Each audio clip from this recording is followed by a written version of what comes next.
उनको सीमा पर ले जा करके उनके देश में वापस भेजने का काम यह हिंदू समाज करेगा।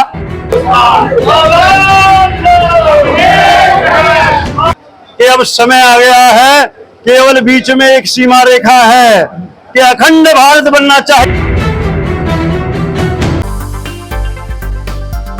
बांग्लादेश में हिंदुओं पर हो रहे अत्याचार और हमलों के विरोध में आज हिंदू संगठन भारत में एकजुट होने लगे हैं।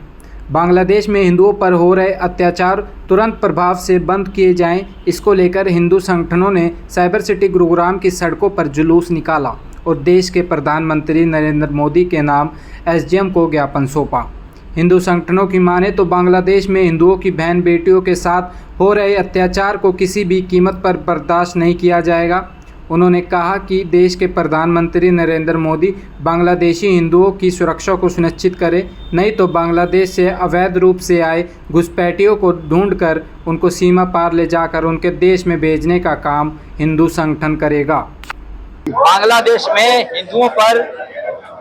बांग्लादेश के कट्टरपंथियों द्वारा तख्ता पलट के बाद जो अत्याचार, जो व्यभिचार वहां पर हो रहा है, वहां पर हिंदुओं की जो हत्याएं हो रही हैं, मंदिरों को तोड़ा जा रहा है, मां बहनों की अस्मत लूटी जा रही है, धनमाल लूटा जा रहा है, दुकानें प्रतिष्ठान जलाए जा रहे हैं, उस सब के विरोध में हमने प्रधानमंत्री को समग्र हिंदू सेवा संघ, आर्य समाज और गुरुग्राम की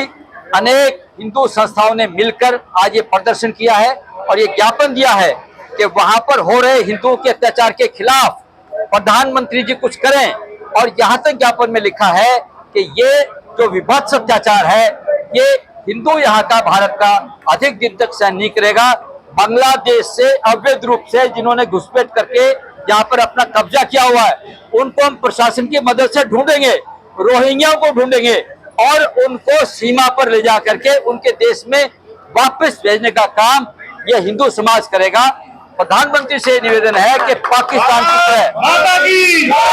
जैसे पाकिस्तान के साथ स्ट्राइक की थी, ऐसे कोई एक स्ट्राइक करे। बांग्लादेश में कोई दम नहीं है, किसी प्रकार का दम नहीं है, उनकी आर्थिक कमर तोड़ें, कूटनीति के द्वारा उनको घुटनों पर लेके आए और हिंदुओं की सुरक्षा को सुनिश्चित करें। ऐसा ज्ञापन आज हमने डिप्टी कमिश्नर महोदय के द्वारा प्रधानमंत्री जी को दिया है और प्रधानमंत्री जी को कहा है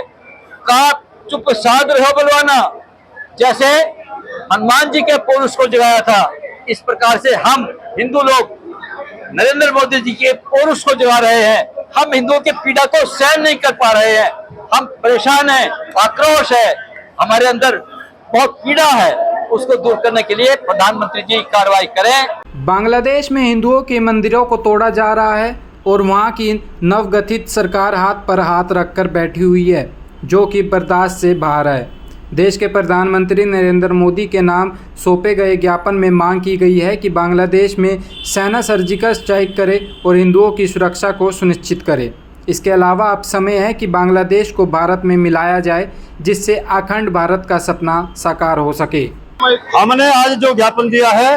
वो जो बांग्लादेश के अंदर हिंदुओं पर अत्याचार हो रहे हैं, माताओं बहनों की अस्मत लूटी जा रही है, मंदिरों को तोड़ा जा रहा है, हमने उसके आक्रोश के अंदर ये ज्ञापन माननीय प्रधानमंत्री जी को दिया है और हम माननीय प्रधानमंत्री जी से मांग करते हैं कि अब समय आ गया है, केवल बीच में एक सीमा रेखा है कि अखंड भारत बनना चाहिए और अखंड भारत बनाने के लिए, हिंदुओं की रक्षा करने के लिए, हिंदुओं की बहन बेटियों को बचाने के लिए अगर बांग्लादेश को हिंदुस्तान के अंदर भी मिलाना पड़े तो अब मौका है इस बांग्लादेश को भारत के अंदर मिलाकर अखंड भारत बनाने का जो सपना है उसको पूरा करने का काम करें। क्या लगता है प्रधानमंत्री नरेंद्र मोदी बांग्लादेश के हिंदुओं की सुरक्षा को क्यों सुनिश्चित नहीं कर पा रहे हैं? नहीं, हमें पूरा विश्वास है और माननीय प्रधानमंत्री जी का ही प्रयास है कि वहां पर अंतरिम सरकार बनी है और उस सरकार ने भरोसा और विश्वास दिलाया है कि वहां पर हिंदुओं की सुरक्षा, हिंदुओं की बहन बेटियों की सुरक्षा सुनिश्चित की जा रही है और ये वहां की अंतरिम सरकार ने ये कड़ा निर्णय वहां पर लिया है। वहीं हिंदू संगठनों की माने तो गुरुग्राम में रह रहे रोहिंग्या मुसलमानों की पहचान का कार्य अब हिंदू संगठन अपने स्तर पर करेंगे और जिला प्रशासन का सहयोग ले उन्हें देश से बाहर करने का काम करेंगे। देश के प्रधानमंत्री हिंदुओं की पीड़ा को समझे और बांग्लादेश में हिंदुओं की सुरक्षा को सुनिश्चित करे, इसी को लेकर आज ज्ञापन सौंपा गया।